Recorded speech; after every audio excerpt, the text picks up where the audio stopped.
nandito po kami para mag-file po ng COC para po sa vendor party list at to. So, maraming salamat po at magandang hapon ulit sa ating lahat. So, ayan, ang vendor party list po ay ito po ay samahan ng Pilipino na alam ko po na marami ng party list pero ang vendors po wala pa po talagang nagre-represent para po magkaroon ng boses ang bawat maninindang Pilipino. Kaya po nandito kami ngayon para tumayo bilang isang boses ng bawat maninindang Pilipino ng Pilipinas po.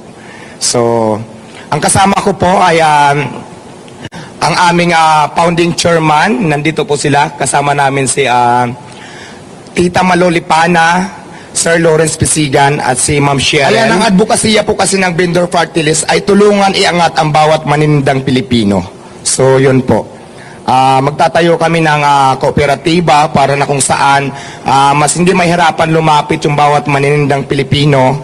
Tapos, mayroon din kaming gagawin mga advokasya namin na yung mga vendors na kailangan natin iayos, lalo na po katulad sa akin, dati lang po ako street vendors, doon po, yun po ang isa sa mga tututukan ko din para po, yung walang mga pwesto, pwede natin tulungan para magkaroon ng mga pwesto, abot lang din sa kanilang makakaya. So, ganon. Ayan, yung first renominees po namin, kasama ko sila, nandyan sila ngayon. Binanggit ko kanina, si Tita Malolipana, Sir Lawrence Pisigan, at saka si Ma'am Cheryl. Ayan, ang mga batas na tulad ng sinabi ko kanina, na magkaroon, kasi diba sa dami ng party list, pero wala pa po kasi nagre-represent ng vendor party list. Nandito kami ngayon para maging boses sa lahat po ng mga vendors, para tulungan po, magtulong-tulong kami para may angat po ang mga vendors sa buong Pilipinas.